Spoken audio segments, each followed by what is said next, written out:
Black Dog. What's up, man? Here, man. Now, I've been following you for a long. Welcome to a new season of Radio Dario. I'm your moderator, MC Mo, microphone check, master of ceremony Mo, and I am here with Radio Dario to kick off Season 2, Episode 1. Welcome back, radio listeners. I'm so excited to have you guys joining Radio Dario for another season. We got some exciting things going on. As you can see, we have a new co-host, moderator joining us, MC Mo. Really excited to have him here. And we're just going to go ahead and jump in and do this thing. So as I understand the show Radio Dario, correct me if I'm wrong, but last year, this show featured 4 quarters with 5 minutes on the clock where you were challenged to see if you can deliver your content in the time. I know, because I can run my mouth and I can talk a lot. I've been told that a lot. So that's where the challenge is for me, because I got so much that I want to say, but I only got a little bit of time because you guys don't want to hear me ramble on over and over and again about, say, the same thing 3 different ways. So that's the challenge there, to get through the topics within 5 minutes, no matter whatever the topic is. We've got a special episode planned for you, and it features none other than the Super Bowl champions, Kansas City Chiefs, as Radio Dario reveals through quarters 1 and 2, the 53-man roster. We will start quarter 1 with 5 minutes on the clock, and we will feature the roster locks on the offensive side, the defensive side, and then, of course, special teams. All right. Well, you ready to go ahead and get this started, MC Mo? Let's roll it. All right. 5 minutes on the clock starts now. Final roster cuts. Let's jump into it. So, we're going to go into the most obvious person that's going to make this roster. Dare I say, the kid, a baby goat. None other than Patrick Mahomes. I mean, he's got to make this roster. That's the obvious choice there. So, we're gonna start off there, MC Mo. Next up, let's go to the running back. Running back. I'm going Isaiah Pacheco to be the starting running back on this team. So he's going to be my second person that I put as a roster lock on this team. For the third roster lock, we have another GOAT. We have another GOAT that we're talking about here, and it's none other than Travis freaking Kelce. You know, Travis Kelce is one of the greatest tight ends of all time, and he might be the greatest tight end of all time before it's all said and done. Agreed. But he is absolutely a lock on this team. We're going to go into the offensive line, the starting offensive line. We have our starting left tackle, who's going to be Donovan Smith. For the left guard, we have Joe Tooney, who's going to be the starting left guard. Center, I mean, how about this guy, Creed Humphrey? That's right. A lot of people have him as rated the best center in football. So we have talent in multiple areas on this team. That's right. Right guard, we have Trey Smith. And right tackle, we got the man that just got paid. Jawan Taylor. right. I said Jawan Taylor. I really wanted to say Jawan Howard for some reason, but we're talking football, not basketball. But Jawan Taylor, way to get that money. Let's go into the next group here. We're going to go for the starting lineup. We're going to do 3 wide receivers here. For the first wide receiver I'm going to talk about MVS. Marquise Valdez-Scantling. He is a lock to make this team, ladies and gentlemen. For wide receiver 2, I got Kadarius Toney making this team. For wide receiver 3, I have none other than Sky Moore making this team, who had a huge impact in that AFC Championship game and Super Bowl game. For going over to the defensive side of the ball, I have George Karlaftis making this team. Chris Jones, even though he's on a holdout, he still accounts towards that final roster, so I have him on the team. And Derek Nadi as the other defensive tackle that's going to be a starter on this team. And then for the other end spot that I have a lock on this team is none other than Charles Omenihu, one of our free agent pickups.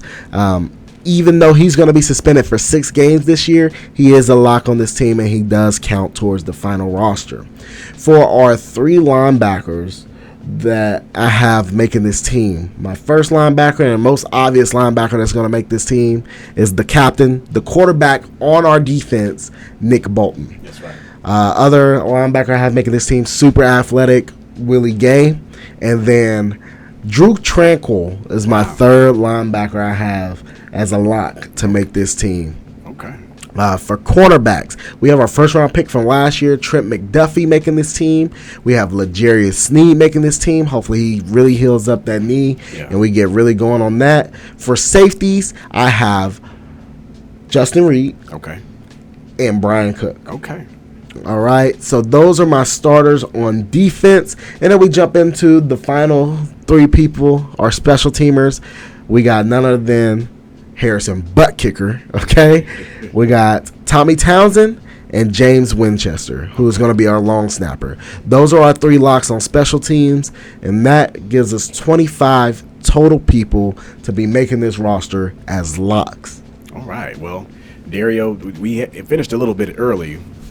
Before we go into the next segment of filling out the roster, was there a reason why you had MVS over Kadarius Toney as your wide receiver number one?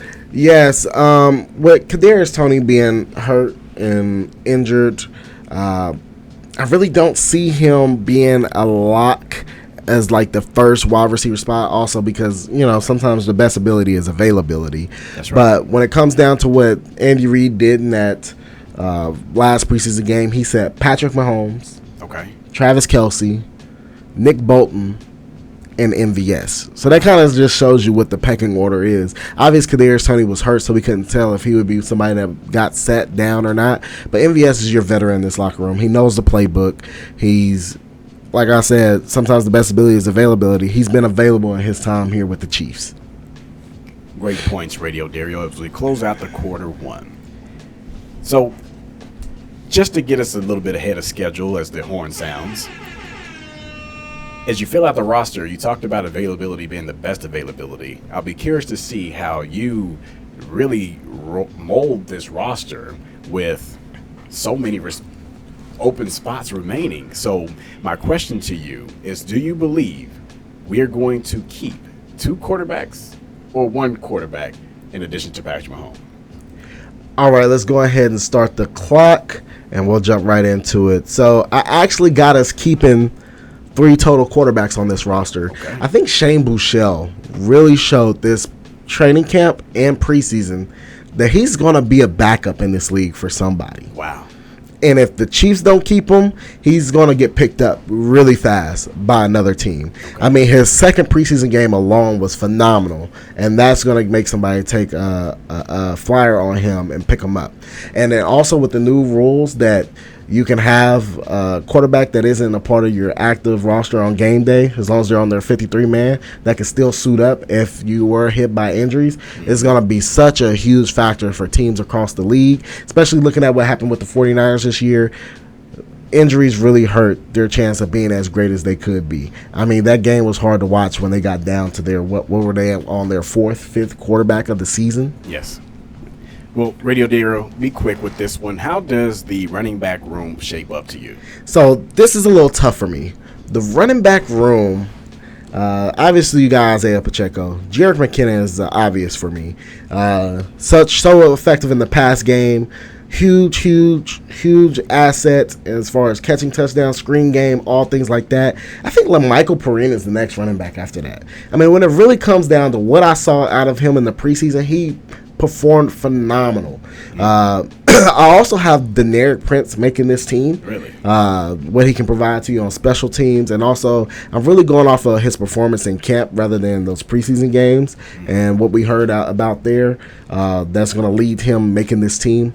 But the person I have missing the cut is Clyde Edwards-Helaire. I really believe we find out in the next few days that Clyde Edwards-Helaire ends up getting traded to another team for like a 5th-round draft pick or something like that. Okay, let's go to the offensive line. Who do you have? For backup offensive linemen, we're going to go just like this because I believe we're keeping 9 total offensive linemen. We got, I'm trying to think, who do I want? We're going to go Wanya Morris because I believe he's versatile. He can play tackle and guard. We have Nick Allegretti, who can play center and guard.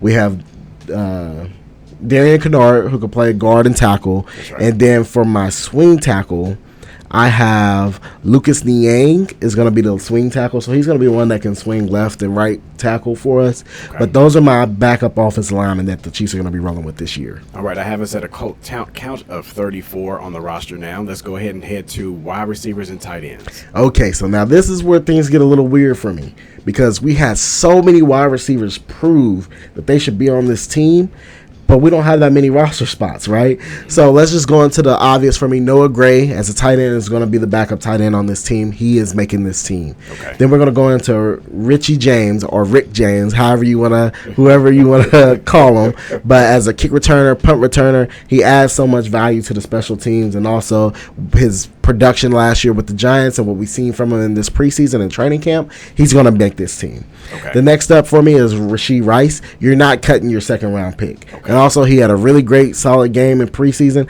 He dropped too many passes for me, but he's young. He's your second round pick. He shows some production. He's making this team. Okay. Justin Watson. He's a special teamer. He gets down there. He makes plays. He's not afraid to tackle. He runs routes. He's had some production last year.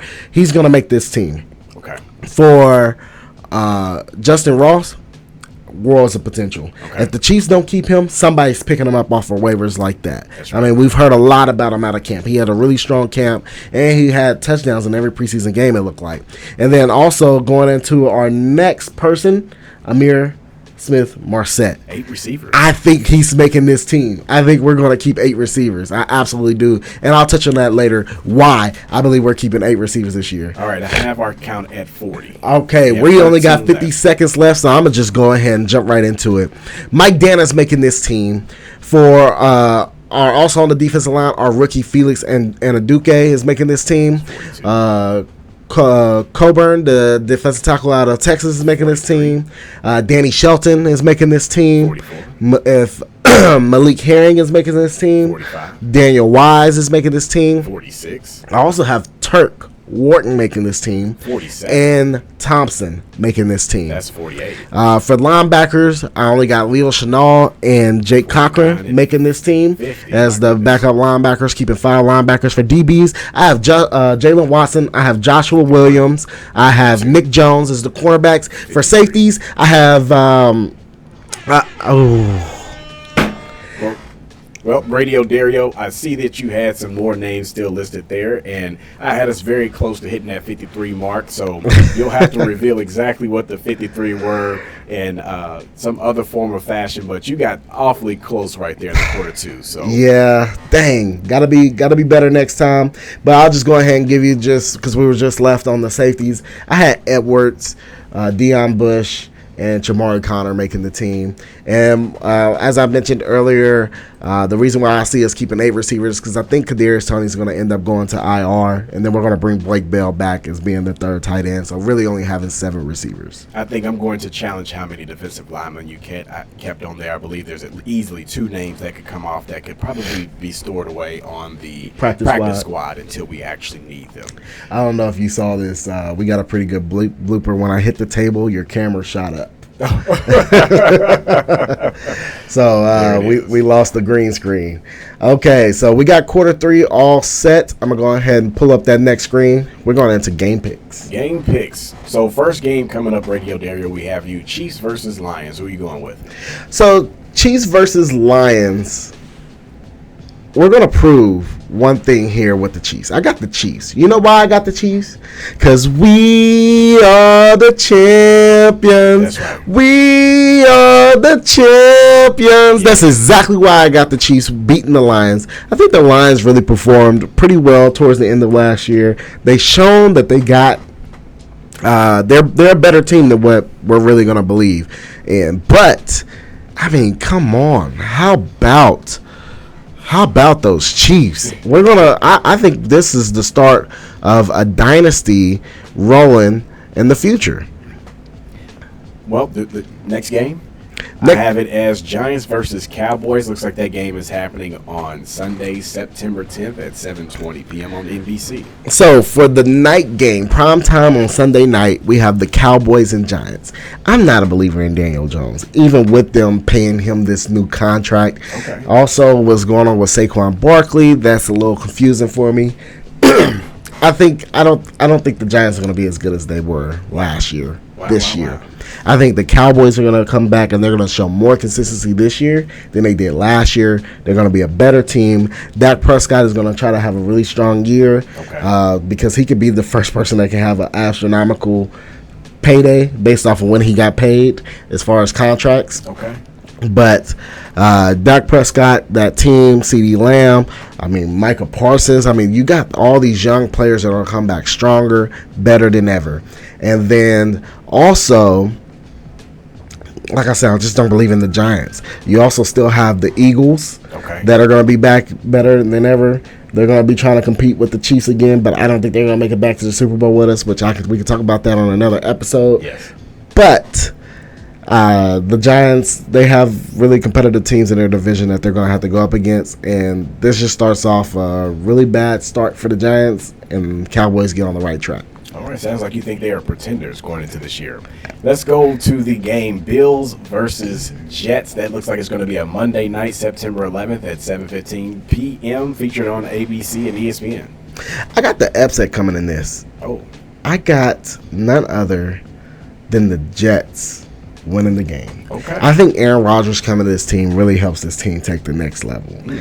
Last year, this team's defense was absolutely phenomenal. Okay. This defense was enough to make it to the playoffs and really compete.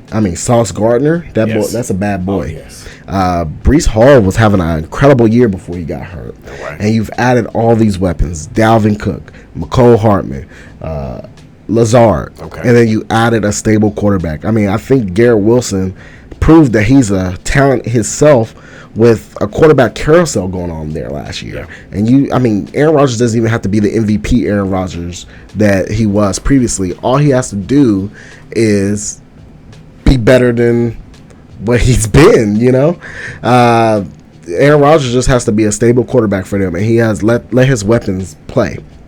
Then also, going into the Bills, I don't think the Bills are going to be that great this year. Okay. And when I say they're not going to be that great, I'm not saying they're going to be like 4-13 or anything like that. I think they're going to win 9 to 10 games. Wow. But I don't think they're going to be challenging for home field advantage this year. Okay. I think there's something that still needs to be uncovered with the whole Stephon Diggs, Josh Allen thing. Last year, Stephon Diggs was talking about how Josh Allen was the quarterback that was made for him. Okay. And now something happened there where Stephon Diggs doesn't seem like he really wants to play with Josh Allen anymore.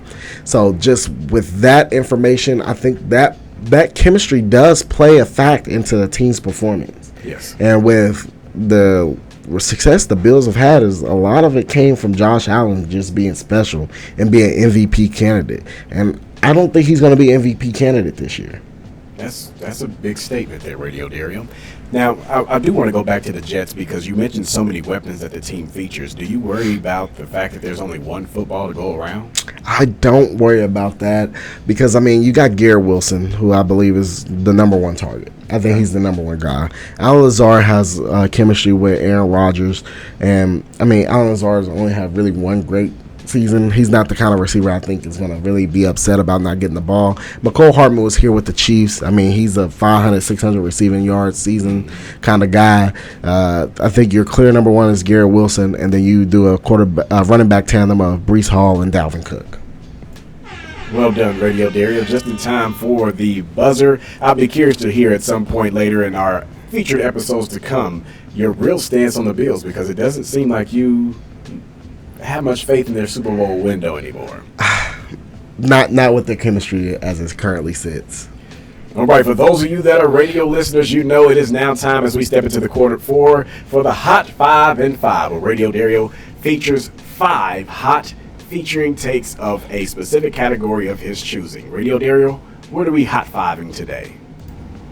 So as we get the everything all pulled up, get the clock going, Hot 5 and 5 today. We're going to go the hottest 5 receivers coming into this season. All right. So this is based off of what I believe are going to be your hottest 5 receivers this season. And this is based off of their entire career. This is based off of their performance last year. This is based off of their team and everything that is set up around them. This is what I truly believe is going to be the hottest 5 receivers this year. All right.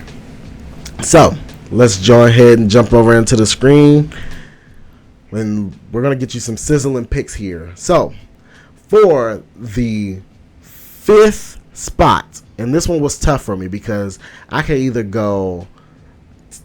There's a couple other names I can go, but I'm gonna go ahead and give it to you. 5th spot is Garrett Wilson. Garrett Wilson is your 5th hottest 5 out of the top hottest 5 receivers going into this season. Garrett Wilson has showed that he can perform well in the NFL, and he did that with not so great quarterback play. I mean, Zach Wilson. Who else was there? Joe Flacco.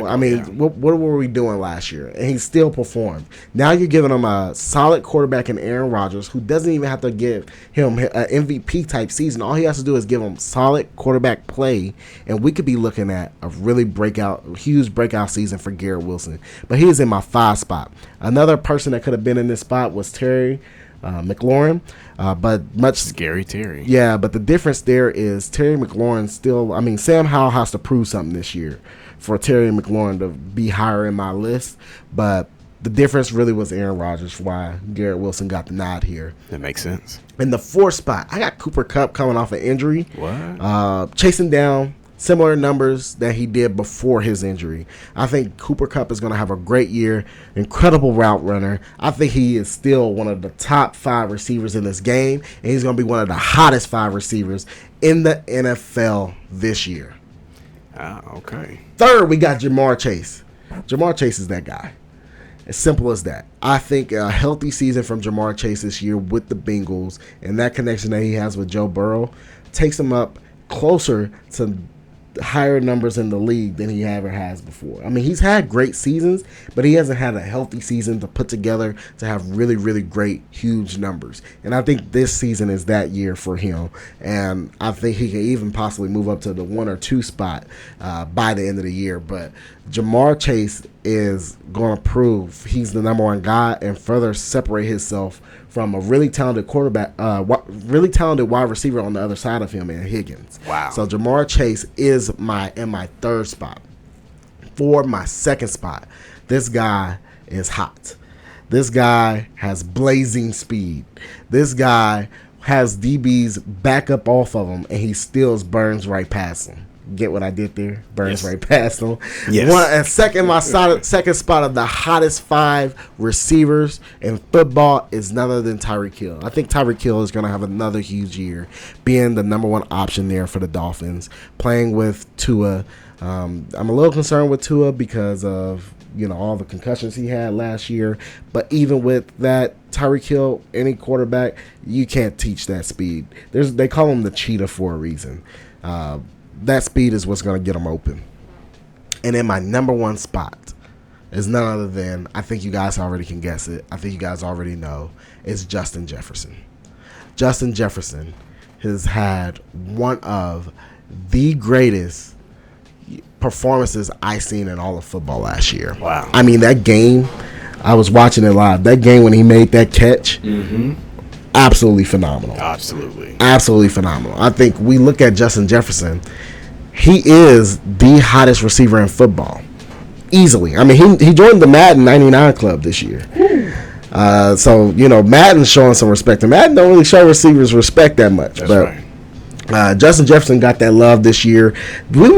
Justin Jefferson got discussed in some MVP conversations last year. That's true. As a receiver. I think with Adam Thielen leaving and rookie being on the other side of the football from him, they're going to just rely on Justin Jefferson that much more. I've even seen out of training camp they're doing some different things with him, lining him up in the backfield and everything like that. So I definitely believe they're going to try to find more ways to get the ball in Justin Jefferson's hand. And he's been absolutely consistent since he's gotten in the league. He was successful his rookie year and only has continued to build off of that. Well done once again, Radio Dario, finishing just in time for the buzzer. Real quick question for you before we move on. Who's more likely to conclude the season with a 2,000-yard receiving, Justin Jefferson or Tyreek Hill? I'm going to go with Justin Jefferson. I mean, okay. Justin Jefferson has shown us big seasons multiple times already. And like I said, they're trying to find ways to get the man the ball. Justin Jefferson's, when when we talk about the hottest five, Yeah. he's hot. He's in the hot five, and he's not five. You know what I mean? That's right. That's right. Well, this has been a fantastic show today, and I want to recap with you very quickly before we close out. Radio Dario, where do you feel like you were on your A game, on top of your performance for today? You know, I definitely felt really great in that third and fourth quarter, just really in my groove, falling right there within that 5-minute mark. And even like when the first quarter, I had time to spare, really. Talking about the locks on the roster team, I've definitely felt like I performed pretty strong today in those quarters. And even in the fourth quarter, I had a buzzer beater there at the end. It looks pretty amazing that Radio Dario, through one season episode, is already positioning himself for mid-season form as we conclude episode 1. We look forward to you joining us for the hottest takes and the hottest sports entertainment in the business, featuring Radio Dario and myself, moderator MC Mo. Absolutely. Thank you, radio listeners, so much for listening to Radio Dario. As I always say, please give feedback. Tell us how we can be better. Anything that you want to see different in the show, what you like, what you didn't like. Also, don't forget to like, comment, subscribe, and join us next week for another episode. And, you know, appreciate all the support. Peace. Actually, let me do it with this hand. Peace.